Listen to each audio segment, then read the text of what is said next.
This episode of the Psych Sessions podcast is sponsored by Macmillan Learning.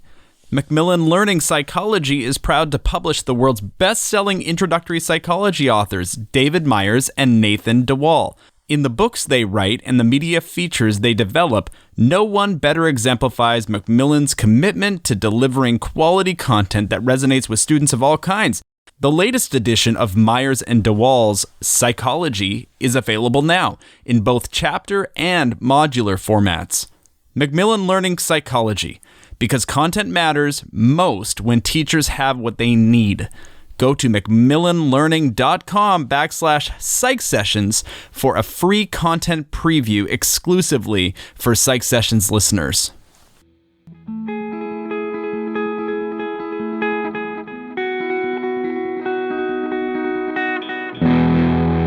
Hello and welcome to Psych Sessions, conversations about teaching and stuff. I'm Garth Neufeld along with Eric Landrum, your podcast hosts. As the name implies, we center on conversations about teaching, but we often veer into other interesting topics, which is the in stuff. This is episode number 114, where Eric had the opportunity to interview Tony Puente, professor of psychology at the University of North Carolina, Wilmington, and past president of the American Psychological Association. Now, before you hear this interview with Tony Puente, please allow me to share some listening tips and some of my favorite moments. I had the opportunity to meet Tony Puente a number of years ago. And if you've ever met him, I'm pretty sure you'll have had this experience, which is he's just one of the nicest people you've ever met. He is unbelievably generous. He makes you feel important and like you're contributing something.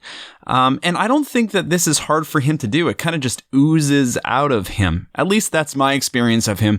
And it was really nice just to hear his voice, hear his perspectives, hear his story. There's so much you are in store for here in this interview.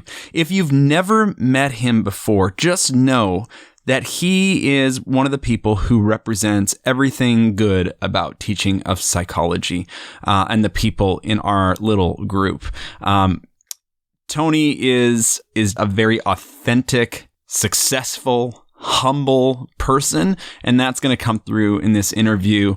And it just makes me really proud to be a part of this community, to have leaders like Tony Puente, who have gone before. So another great interview here. And if Eric was doing this intro, he would probably be talking about how all the interviews are special, but this one is really special. And yeah, we mean no offense to anyone who has come before, but we're so happy to have this special interview today. Tony Puente is a past APA president. He has started so many organizations. He has been a leader, and really a unique leader with a unique leadership style from my perspective. His story is unbelievably important and engaging.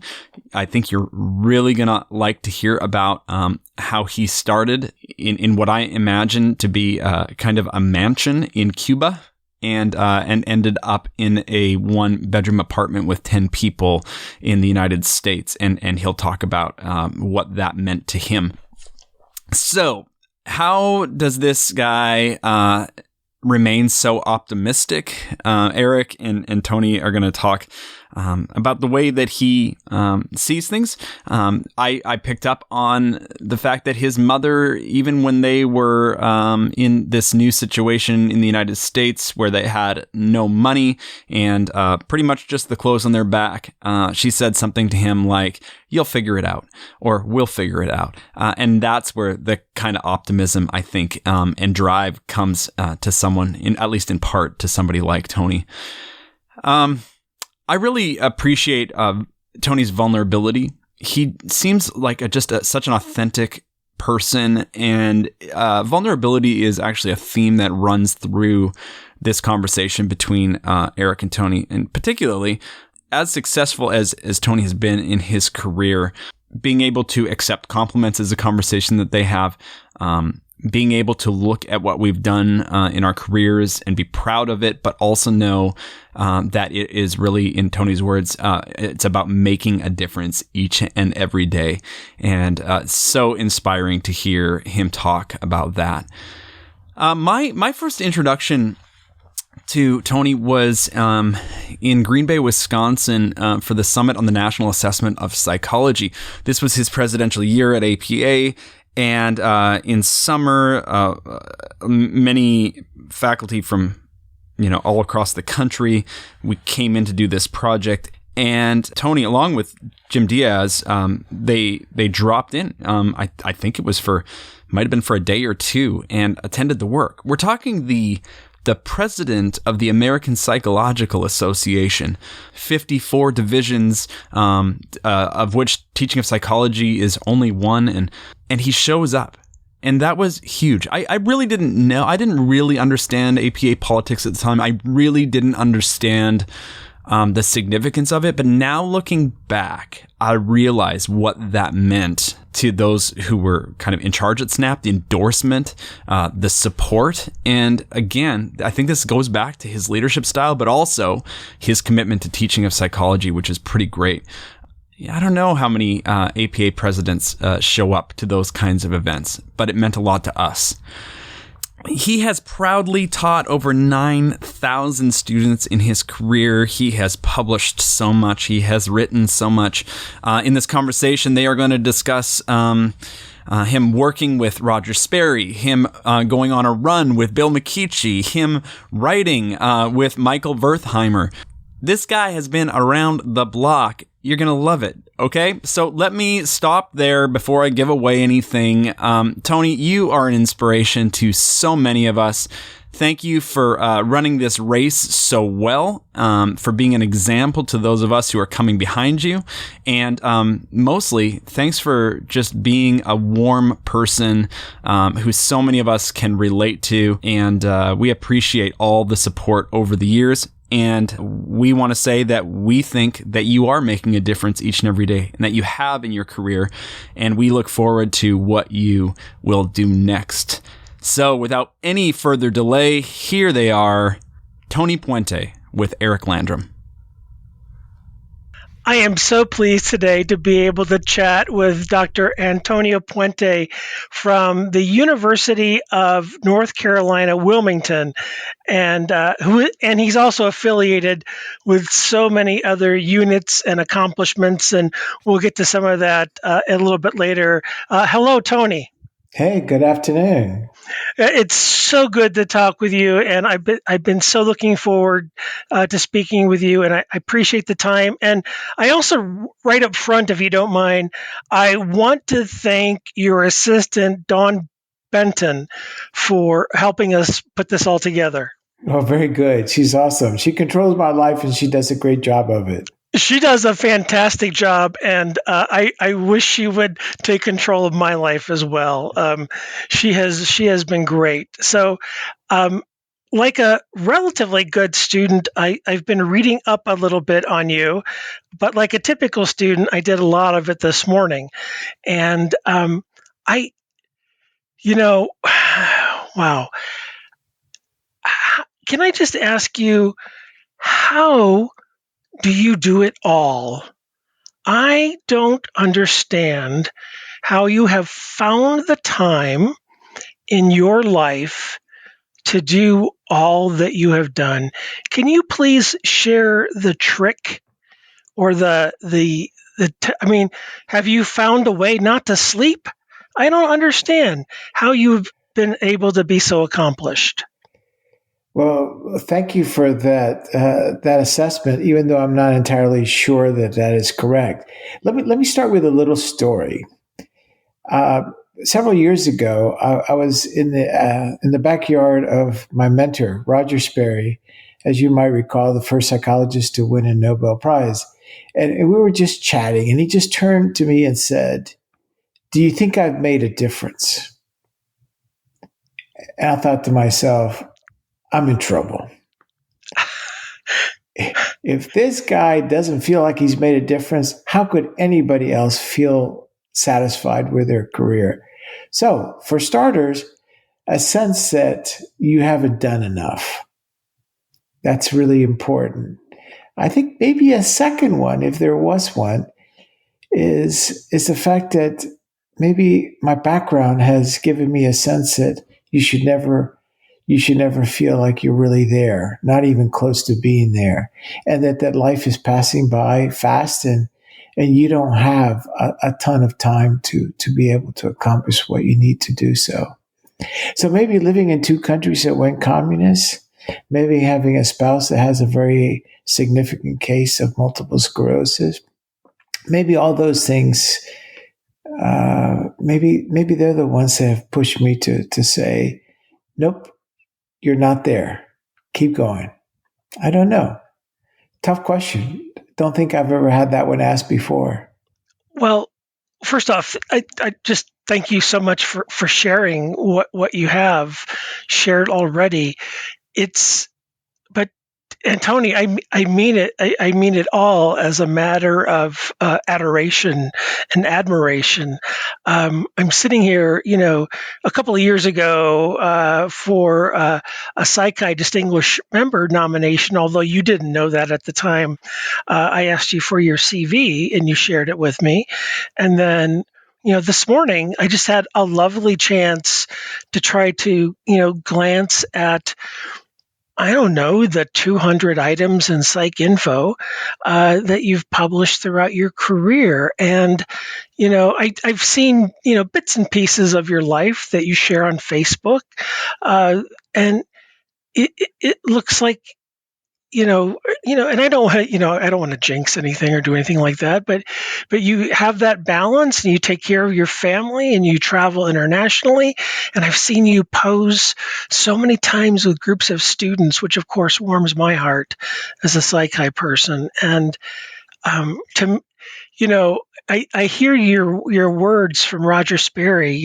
Have I not done enough? But I a person like you and a person like Roger Sperry, I can't really think of many people who have done more.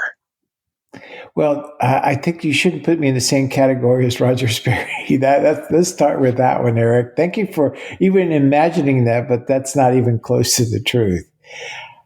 But I don't know. I don't know what to tell you, except it's just not enough. Well, I'm not going to argue with you about that, other than, well, I don't know, maybe I am, but that would be rude. I'm not going to argue with you about that. But, I just think about all you've accomplished. And again, this is from a place of love and admiration. President of the American Psychological Association, President National Academy of Neuropsychology, President North Carolina Psychological Association, founding member of Cape Fear Psychological Association. Sorry, the list goes on. Actually, sorry, not sorry, right? Founding president of the Hispanic Neuropsychological Association. And I'm just scratching the surface. Someone doesn't become that accomplishment. The level of expertise that you have in clinical neuroassessment is world class. You're testifying in court cases, you're creating new instruments, you're commenting on the cultural validity of existing instruments. That doesn't happen overnight. Well, one thing for sure, I've been very fortunate to have had generally good health and, great opportunities and have done this for quite some time. I received my PhD when I was relatively young at 25, and here I am approaching my 69th birthday coming up in the next few days, to be exact, February 14th. So lots of opportunities, lots of situations I never anticipated, and maybe I just got lucky. Oh, okay. Well, regular listeners of the podcast just rolled their eyes, not at you, but at me, because when you say you got lucky, you meant that you worked really, really hard and maybe you had some fortunate circumstances, correct? I guess so. But let me take you back to when I was 8 years old. Oh, So please, please. so at 8, I'm being taken to school in a chauffeured car. I had my own nanny. At the dinner table, you press the button on the floor, and out would come whatever you wanted. And then, just like that, you have to go to a different country. You don't know the language or the culture. You're living now in the floor of the kitchen along with about 10 other people in a one-bedroom apartment, and you don't have enough food to eat. And you sort of you look at your mom and say, I'm confused. Why is nobody speaking Spanish around here, and where is the food? And she says, well, we've got a new gig going on here, son, and I think you're smart enough, you'll figure it out. So good luck and hang on. And when you start with a baseline like that, you obviously get a situation where anything is up from that particular point. $300, a change of clothes, a baseball bat, and a crucifix is basically what I brought from Cuba, and an enthusiasm and a curiosity for life that only then was put into rocket mode. And without stepping over any boundaries or anything that's none of my business, you and your family were forced to leave Cuba for political reasons, I assume? Yes, correct. We did not endorse the communist government, even though I have family there and great friends as well. But we were not in a position to continue a situation that was, at least from my family's perspective, untenable. So we came to the U.S., as many immigrants do, the land of opportunity. And, well, my goodness, Eric, I am so darn fortunate to be part of this country. And do you still have family there? And have you been able to be back and be able to visit them? Yes. As a matter of fact, I was given an invitation to speak at an international neuropsychology conference, and there was a stipend associated with that. And I said, no. You keep the stipend, because after all, it would be in my way to speaking at somewhat tainted money. But give me, if you will, visas for my mom and dad. So my dad refused to go. My mom did, and I returned for the first time since 1960 and 1999, along with my mom, to be able to sort of reclaim my heritage, which had been put on the back burner for so many years. It was a wonderful experience, a great opportunity, and one that I relish to this day and have continued going back, reestablished much needed connections to my family, and important and really valued connections with the Cuban Psychological Association and the Faculty of Psychology at the University of Havana, which to this day are flourishing. And did your mom get to see sisters, brothers, aunts, uncles, cousins on that trip? Yes. Well, all the family, basically the nuclear family and the extended, came to the U.S. Some cousins remain, and because of their affiliation with the Communist Party, we lost contact, but we reestablished. It was just a wonderful time to be able to do so. We returned to our home, which had been actually inhabited by the third in command of the Cuban government. It was just fascinating to go there and just to reconnect and find memories that have long been dormant in our temporal lobes just be rekindled. It was just a wonderful and fascinating time. So Tony, when you restart, which is just right there is an amazing story. When you restart in the U.S. and you're growing up as a teenager, what was the question was the question in your household, will you go to college, or was the question, which college will you go to? Well, considering that neither my mom and dad had gone to college, partially because of their well-to-do status, and that was not considered a necessary activity, it was something that was really never discussed, although it was assumed, especially when we finally got ourselves into the U.S. system of living, that there was no question as to college. The question that my dad had for my brother and I were very simple. What's the terminal degree that you're going to get? It didn't matter. The idea was go as far as you were going to go in whatever field you so chose. Although it was a big surprise for my father when I chose psychology. Why would you want to do that, son? So, had your father been to college? No, neither father or mother had gone to college. That is a really savvy question, actually, for anybody to ask. What's your terminal degree going to be? Yeah, what's your terminal degree? He said the goal is to make sure that there's no further school ahead of you and that you have as few bosses as possible. Oh my gosh, isn't that fascinating? So the goal is to make sure that you're in a position to make decisions to have a positive impact on your life and the life of others. Oh my gosh. Again, without getting too personal, do you think that reflects just because he had a dissatisfactory work life, or he just wanted something better for his sons? Sure, no question. Well, my mom and dad both come from privileged backgrounds. Unfortunately, my dad lost it all, and he started it again from scratch, maybe, I guess, when he was about 18, 20 years old. But he ended up doing relatively well for himself, but all that was taken away from him. And he always said one thing, and there's nothing that can be taken away that you have not earned, and there's nothing more important than earning an education.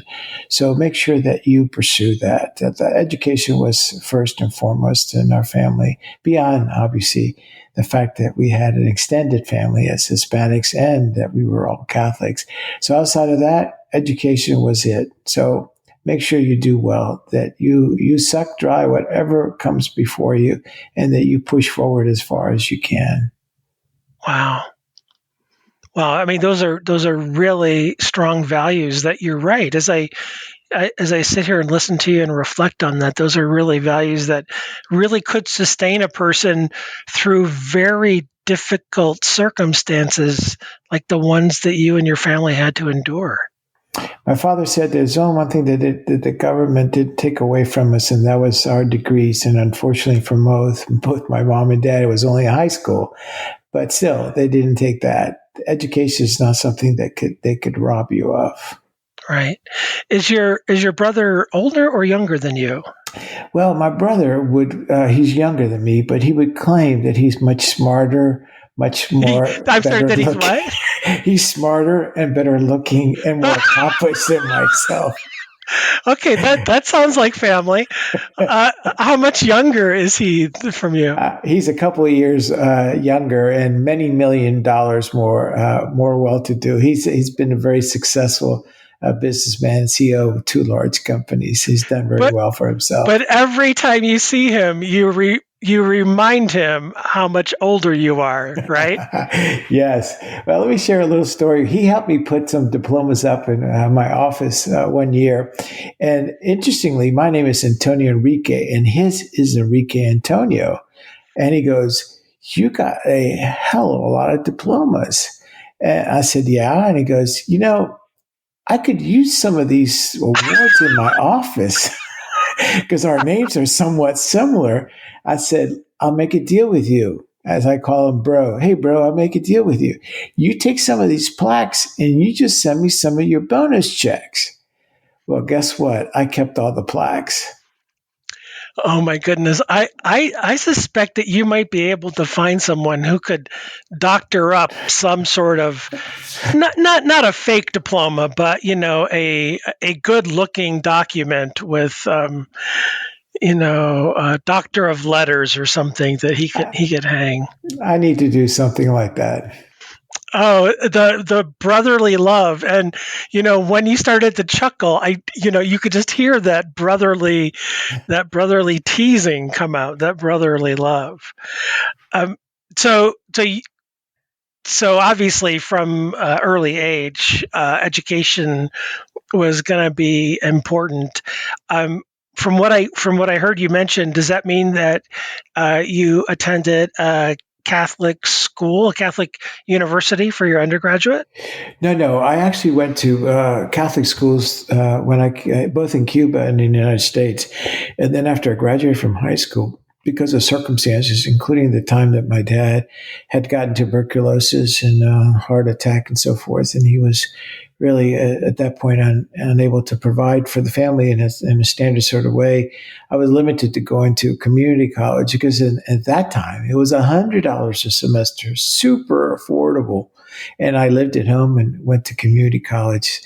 And then after that, after attending community college, I had gotten an opportunity to go some good schools like Florida State, and I chose at the very last minute, to say no, Mom, I want to go to the University of Florida. I think they have a good psychology department, and I drove there the day before classes started in 1972. They asked me for my transcript, $25, and accepted me.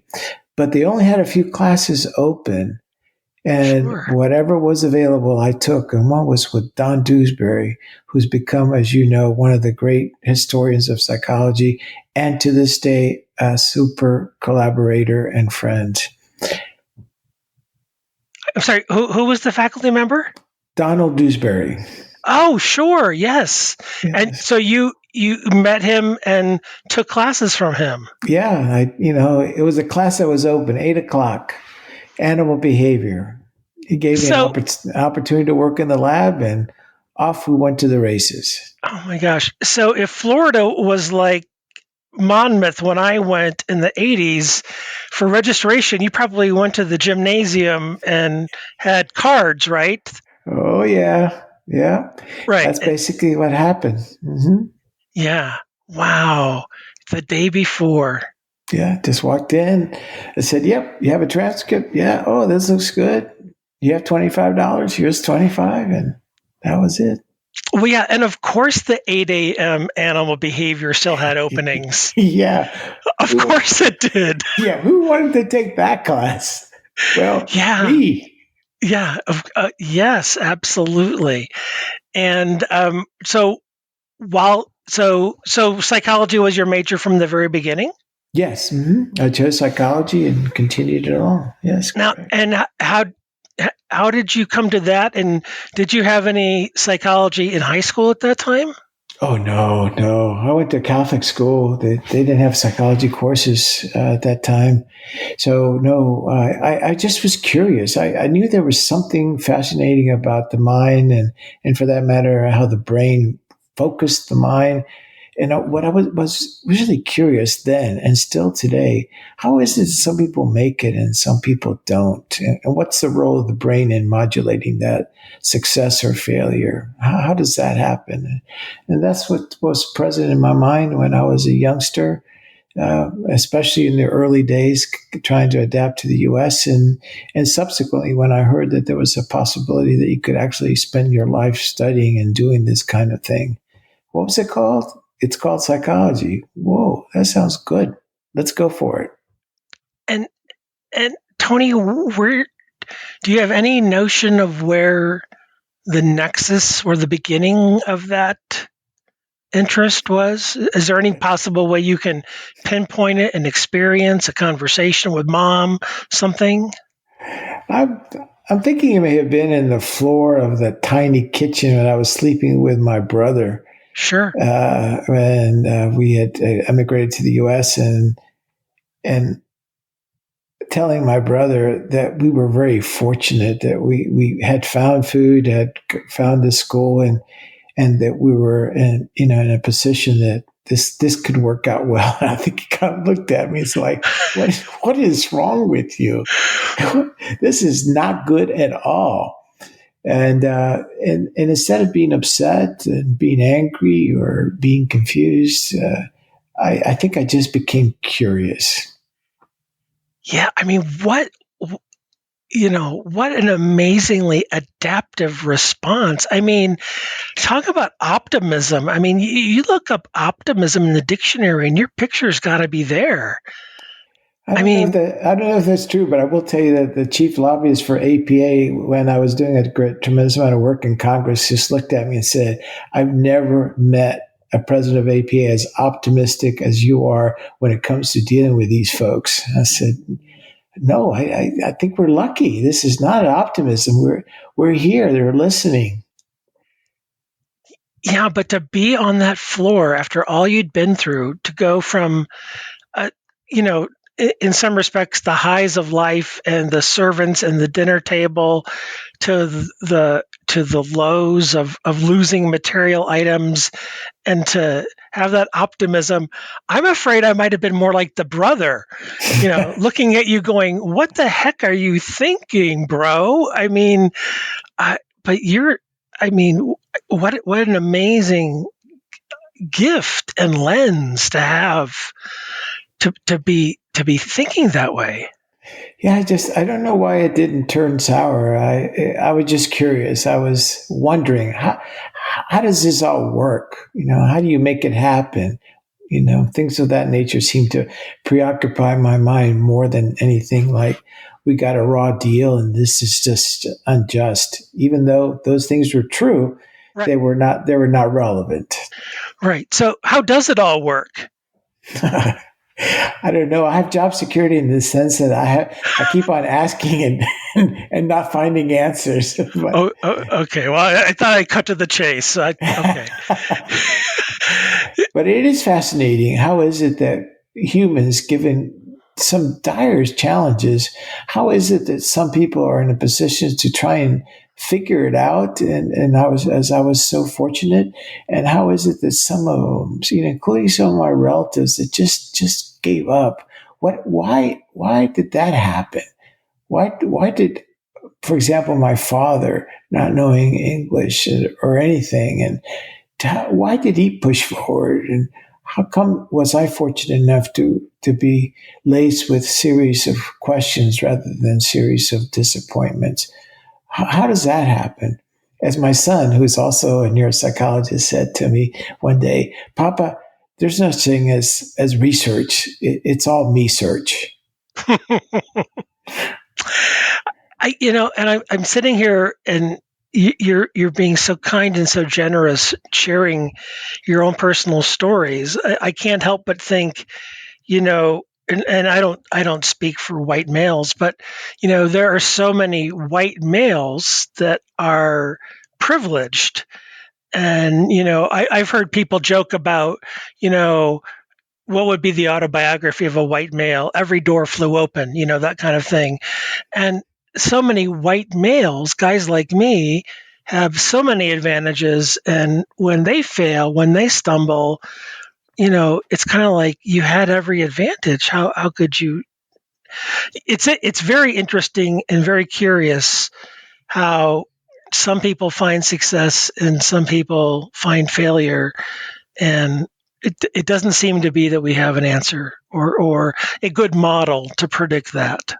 But I also don't think that having doors closed is necessarily a bad thing. Right. I was encouraged at the end of first year of graduate school to stop going to school and consider alternative career because I did not know enough English. To me, that seemed like a call to action than suggestion of failure. But you had already been through grade school, grade school and high school in the U.S. Mhm. And okay, that it strikes me, without knowing more context, as a very odd comment to give someone who had been admitted to graduate school and gotten through their first year of graduate school, just for a faculty member or a staff member or whomever to say that to you. Well, I think my writing wasn't very good. I'll be honest. You mix up verb tenses, and you write in first person and second person simultaneously, and things of that nature come out. It's subtle. You can certainly talk a good game, but it's more difficult to write a good game, and even more challenging to think a good game, because in some ways it's not about linguistic differences; it's about cultural differences.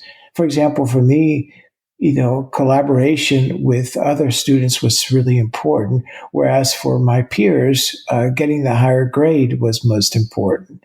So you have to have both a linguistic and a cultural mind shift, which is very difficult. Well, and what's interesting is that, we could point to a lot of first-year graduate students who have writing difficulties. They might just not have had the same writing challenges that you had. And with respect to success with collaborators, wouldn't it be fascinating to be able to find that faculty member today and point him or her to, your publication record and your collaborations with Nobel Prize-winning Roger Sperry? Wouldn't it be fun to show them the post hoc evidence of your success? Well, two things. First of all, unfortunately, they've passed away. And second of all, thank you for telling me no, because in many ways, my job was to tell them they were wrong. Yeah, yes, I hear you. So, sometimes we are motivated by, yes, but see, isn't that also part of your makeup that, that's, I don't know if optimism is the right word for that, but part of your makeup is that your DNA has been that you're resilient to that. Whereas perhaps in other students who hear that feedback are just crushed by it and they drop out of graduate school, never to return. Right, and that's unfortunate. But at the same time, beyond being unfortunate, it is fascinating to me about how all this happens. Why is it that some people take a particular position and press forward, and others find it a difficult and overwhelming task? If we could discover that underlying cause for adaptability or for that matter, potential failure, it would be so fascinating. Tony, can I ask you about how did you gain and hone your leadership and innovation skills? I kind of reeled off a list towards the beginning here of organizations you've been a part of. Some of them you founded or co-founded. Being president of the American Psychological Association is no small task. Where did that kind of inspirational leadership skill set come from? How did that evolve? I don't know for sure, Eric. Again, you're asking some tough questions. I've listened to a lot of your podcasts, and now I understand why you do this. You're better than Larry King. Well, first off, I really appreciate that, and I don't mean to be tough. I'm just, just like you're fascinated in your areas of psychology, and Tony, I don't mean to embarrass you or make you feel uncomfortable, but just forget about the microphones. Just between me and you, you've had this amazing career, and it's a once in a generation career of someone who has had these amazing connections and been incredibly productive. And again, it looks like that you've had the balance with family and a private practice and really meaningful contributions. And so, and been a leader among leaders. I mean, president of APA in the 125th year and all that meant. And I'm just curious and slightly jealous, and just if I can extract any nuggets, I would love to. Well, thank you for that very positive interpretation of my career. Now, having looked back as you're suggesting I do, there's two things I find curious about how this occurred. On one hand, I'm extremely impatient with the pace of change, and if you want change, go out and make it happen.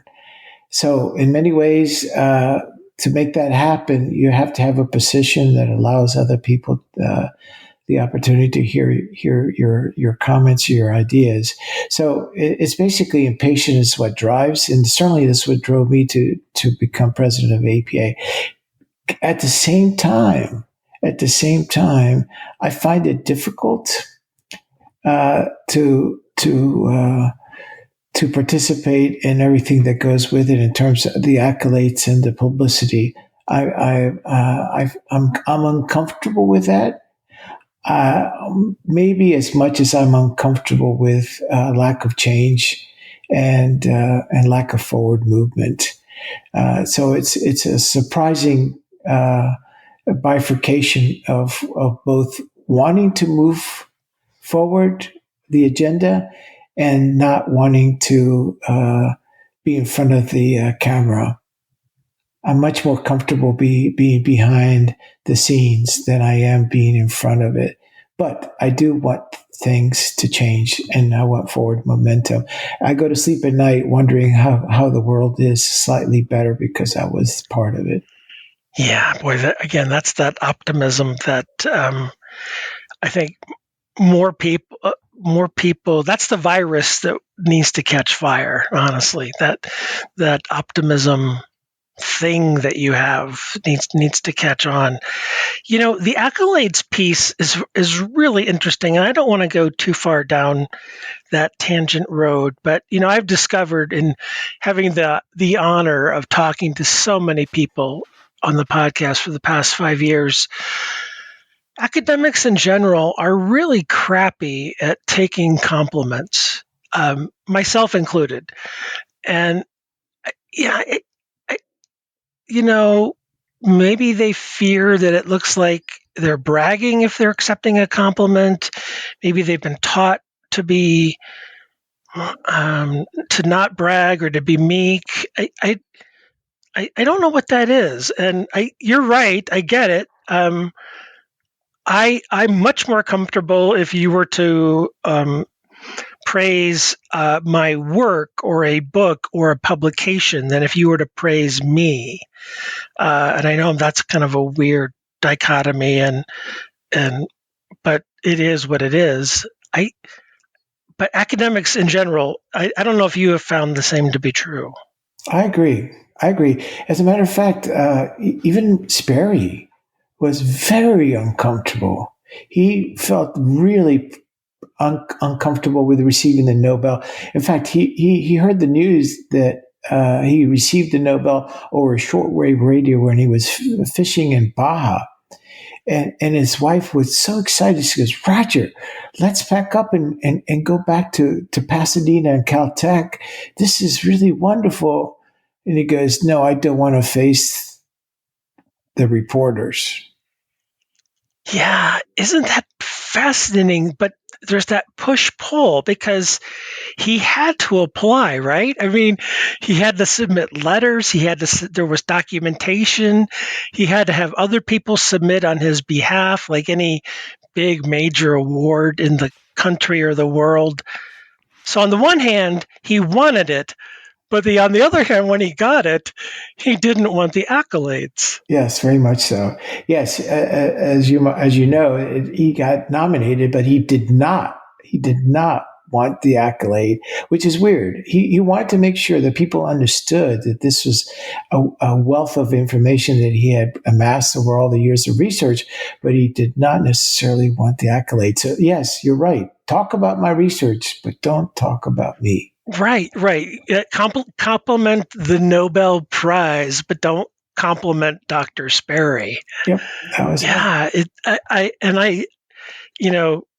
I don't know if I'll ever get to that as a research question, but I don't know if it's linked to the imposter phenomenon. And then, at some point in one's career, we get comfortable in our own skin and that goes away. A dear friend of ours, I'll just tell the story. I've told it a couple times already on the podcast. Jane Hallinan has kind of very, in a very kind, mentorly way, gotten in my ear. People will give me a compliment about this or that at a conference, and she would overhear me say things like, well, they reached the bottom of the barrel, and so I got the award, Right. something I would deflect, or I would say, Right.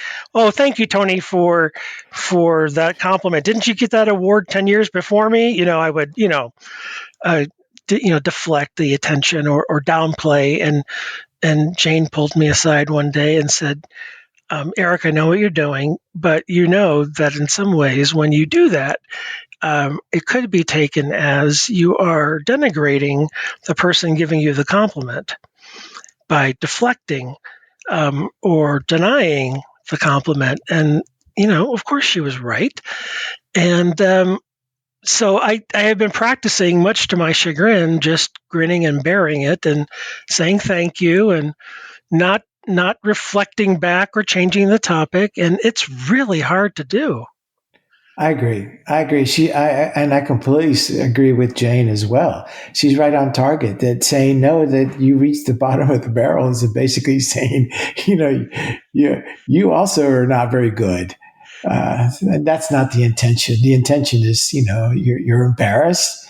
But I think our job is to also accept the kindness of people that come up to you and say, well done. And I think our job should be, thank you. Yeah, it's just again, I don't know. I never knew before now that I have something in common with Roger Sperry, and so Tony, thank you for that. Perhaps with you too. So I'll take that as well. Thank you. One of the things that your career is just so expansive, and we're not going to have time in an hour's time to get to it. I think I probably knew first of your work, not in neuropsychology, but in the teaching of psychology in the 1992 volume that you co-edited with Janet Matthews and Charles Brewer about, and I'm not looking at anything, so I'm going to try to get the title right. Teaching Psychology in America, a History. You're right on target. And so have you been equally as passionate about teaching psychology, roughly speaking, as much for your career as you have been clinical neuropsychology? Oh, I think so. I always tell my secretary, I said, look, in case you've forgotten, my primary position is teaching. And sometimes she forgets that because she thinks that it's all about the research, it's about the grants, or it's about the cases and so forth, so on. But fundamentally, I'm a teacher of psychology. I've taught about 9,000 undergraduates in 2 languages in 3 countries. So, yeah, it's who I am. Very nice. For a moment there, I felt a little bit like the younger brother. You know what I mean? 9,000 students. I said, okay, well, I've taught a bunch of students in 2 languages. Nope, I haven't done that. In 3 countries. Nope, I haven't done that. So, no, I like what you did there. I really did. I like that very much. Well, I will tell you that I ended up getting a small grant this summer to employ students, and I asked them to do things that normally I wouldn't, and that is to help me work on my Vita because it was in tatters. I hadn't done a good job, and I decided to do a sort of an analysis, things that maybe once you do, you never get around to it, and that is, how many people have I actually taught? And it seems like kind of an odd question, but I think I've taught a lot of people. Have I taught a lot of people? Well, it turns out, yes, indeed, that I had taught over 9,000 of them. So these things are important as one reflects on one's career. What's been critical? What's been fundamental? Who you are, and clearly, teaching psychology has been very fundamental. And by the way, on a side note, Janet and I put together the table of contents for that book and an APA convention at a bar in Washington, D.C. on a napkin. Very nice. And I wanted to mention to you that book let's see, we're coming up on 30 years later. That book, in my estimation, is still a very influential book, meaning there's a couple of chapters in there that really haven't been paralleled. There is a chapter in that book by Wayne Whiten and Randall White about introductory psychology that is really comprehensive, that hasn't been duplicated. There's a chapter in there about the history of Division II that is really very comprehensive and quite nice. There's another chapter in that book about the history of the regional conventions that doesn't really exist anywhere else, to my knowledge. And so it's interesting. That book, there are some authors in that edited book who did a really nice job that has stood the test of time. Really, it's really well done. Well, thank you. And all the proceeds from that book, all the profits, go to teaching awards for Division II. How does that not surprise me that that's the case? I'm not sure how much, but certainly it's a worthwhile cause. After all, that's what the book's about the best of the teaching of psychology. Tony, how long have you been interested in teaching the history of psychology course?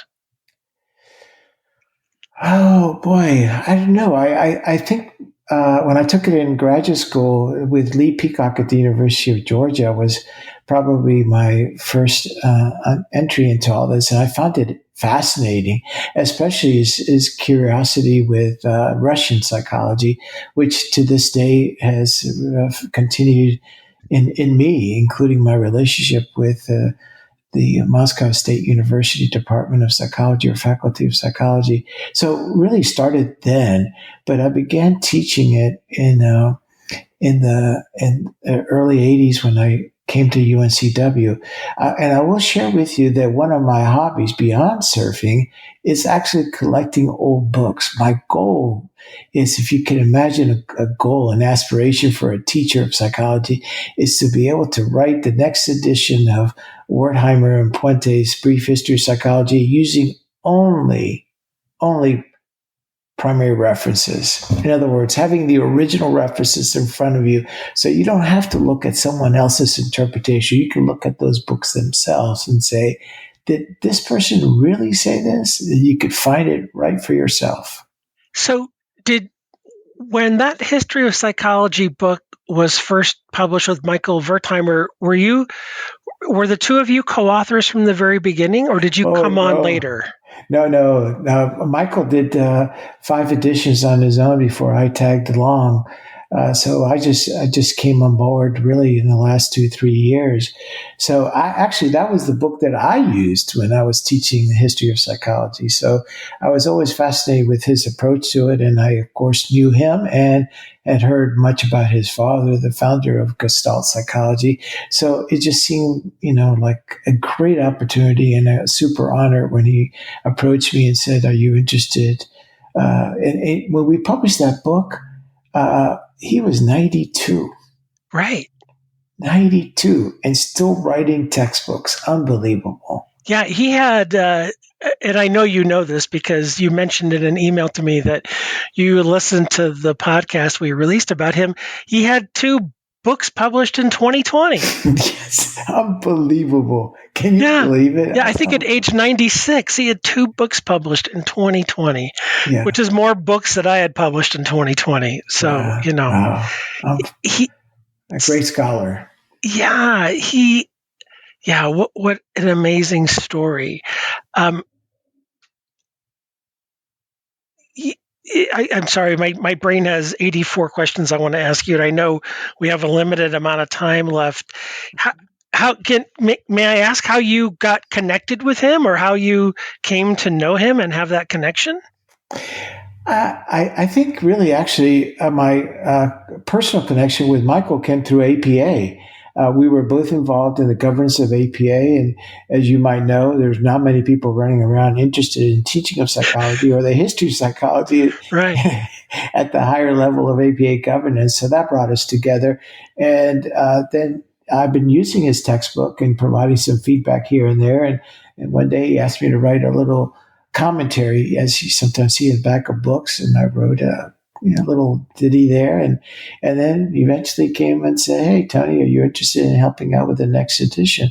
I can't continue this for much longer. You're in a position to assist." And so I felt a real privilege, and I learned a great deal, not only from helping revise the current edition, but also working with Michael.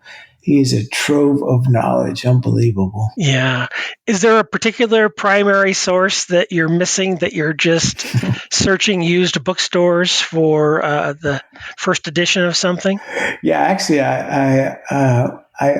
I do enjoy going to old bookstores a great deal, and a couple of the colleagues of Charles Darwin wrote about the application of evolutionary principles to understanding,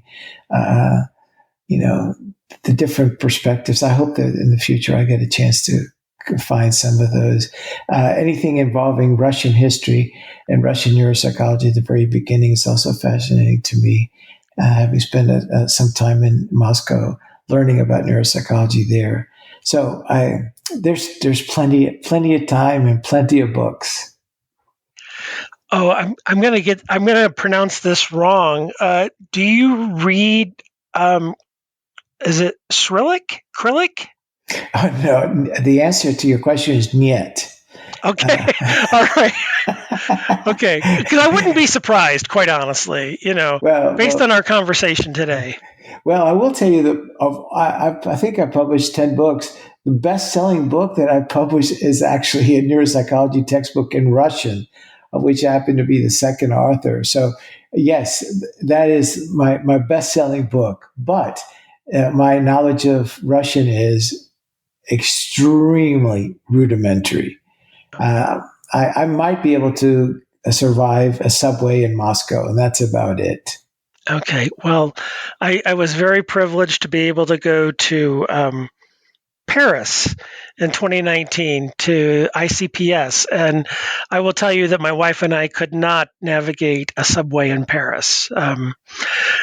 We tried once or twice, and then Uber became our friend. So good for you for navigating subways in Moscow. Tony, you have become a historian, an archivist for Roger Sperry. Correct. That's just a skill set that you decided to pick up? No. I do like to collect old books, as we've shared a minute ago, but that's really been, my formal training in this area. So it's not something I actually had a skill set that I was able to pick up. It's just very fortunate that I had a book series in the early days in neuropsychology, and I tried to get Roger Sperry to participate in that, and he was not in a position to do so because of a series of complicated reasons. But I started studying with him, and I would spend extended periods of time at Caltech and subsequently in his home in Pasadena, and just soaking up information.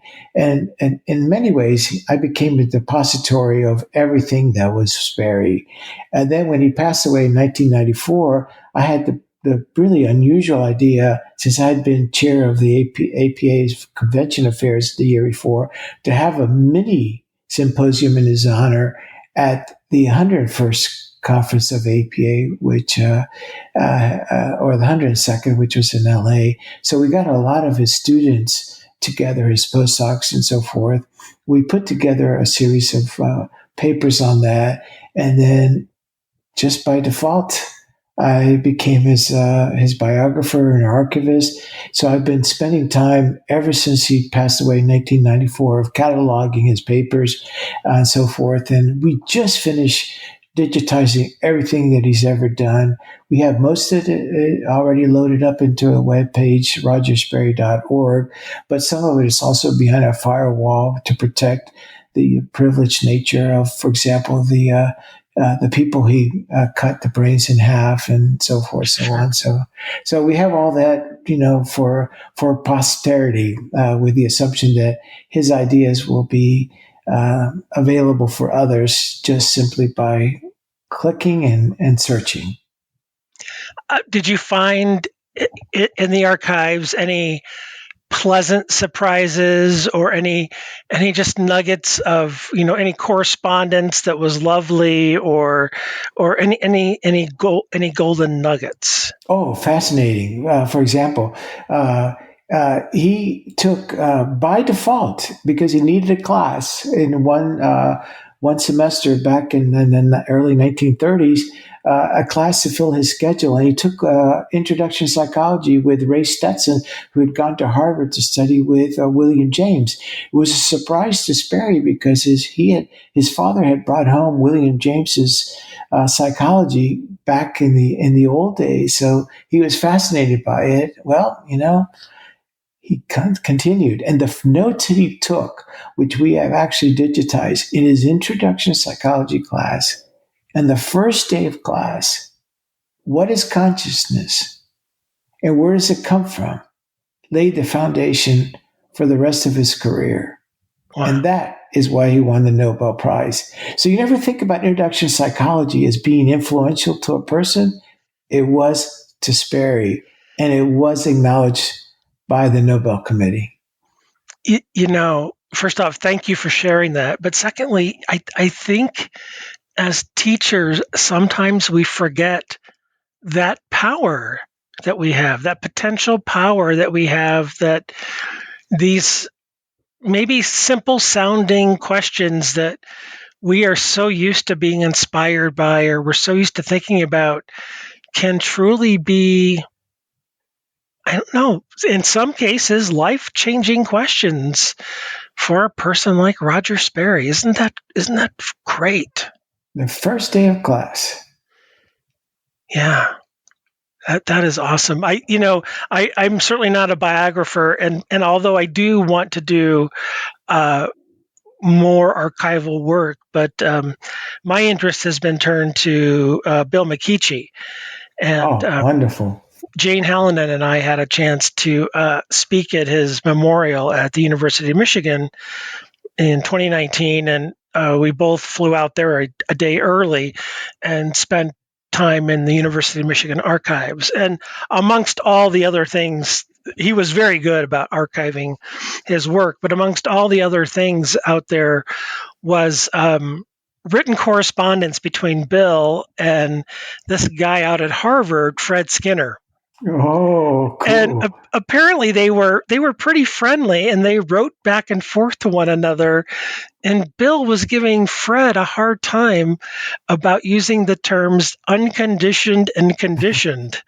And he thought they'd be confusing to students. And we actually have scans of the letters. And that's awesome. When Fred would write back to Bill on Harvard stationery, Bill would write notes take notes in his pencil in the letter for his reply back.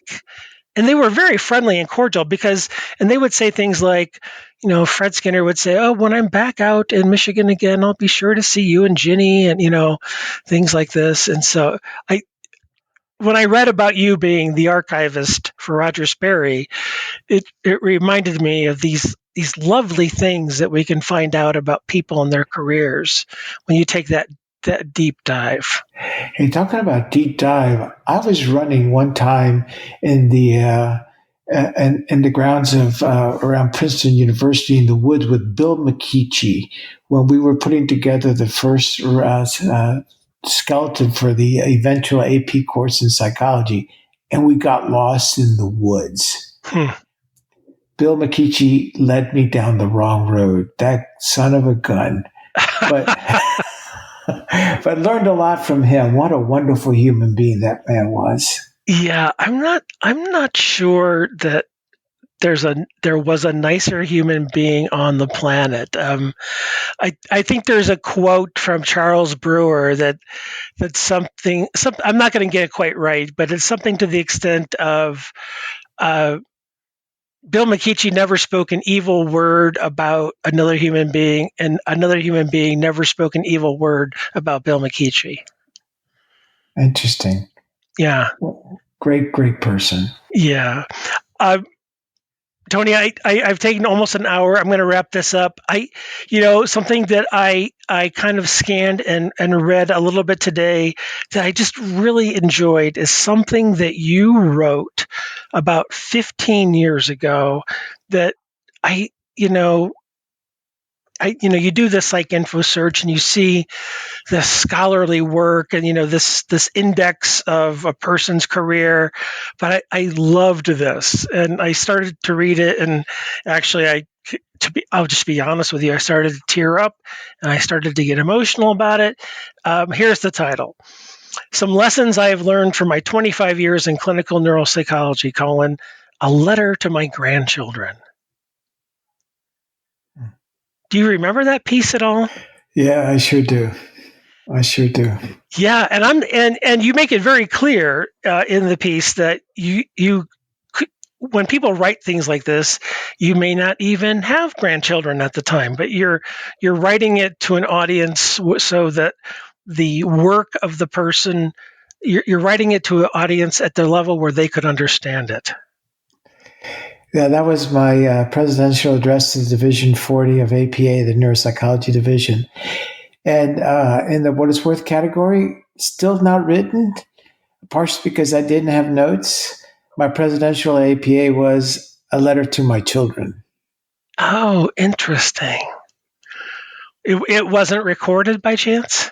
I hope so. I think I recorded it, but or somebody recorded it. But yes, I never wrote it up. I need to write that up. Or if it's recorded, at least a transcription would help you. Give you the skeleton. I mean, I don't know, how am I going to say this? Some people take this deep dive in their career and they get into the nuts and bolts and they're world-class experts. But some of them, and we both have friends like this, they really can't communicate out of a paper bag. They just can't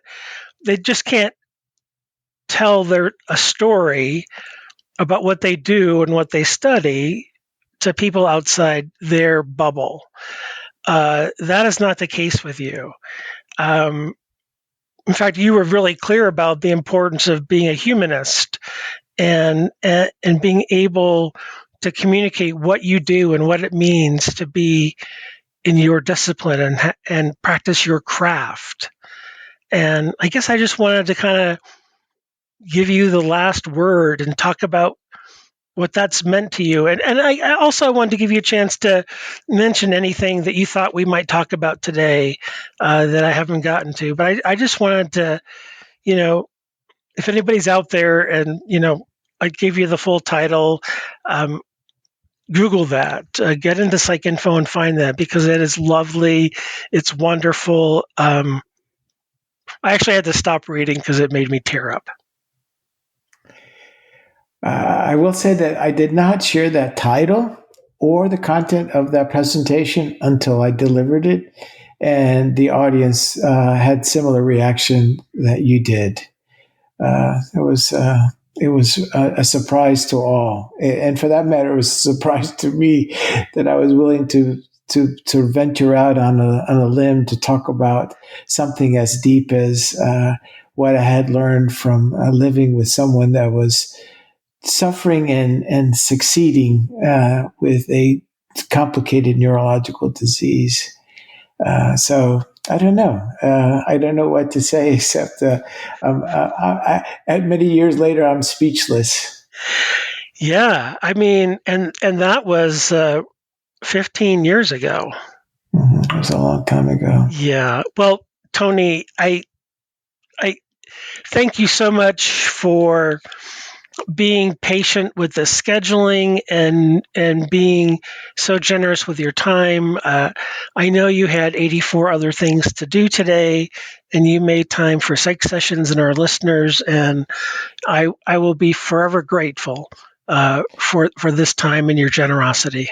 Well, the opposite, Eric. I've always enjoyed listening to those sessions, especially the one with Michael Wertheimer. But you've done a great service to the readers, the listeners, and in many ways to the history of psychology. So thank you for doing this. And what an honor and a privilege to be part of this important series that you're leaving a legacy for us to enjoy as we grow old or as our discipline grows old. I appreciate that. Garth and I became accidental historians, obviously with no training, but we continue to enjoy it. So, Tony, thanks again so much. My pleasure.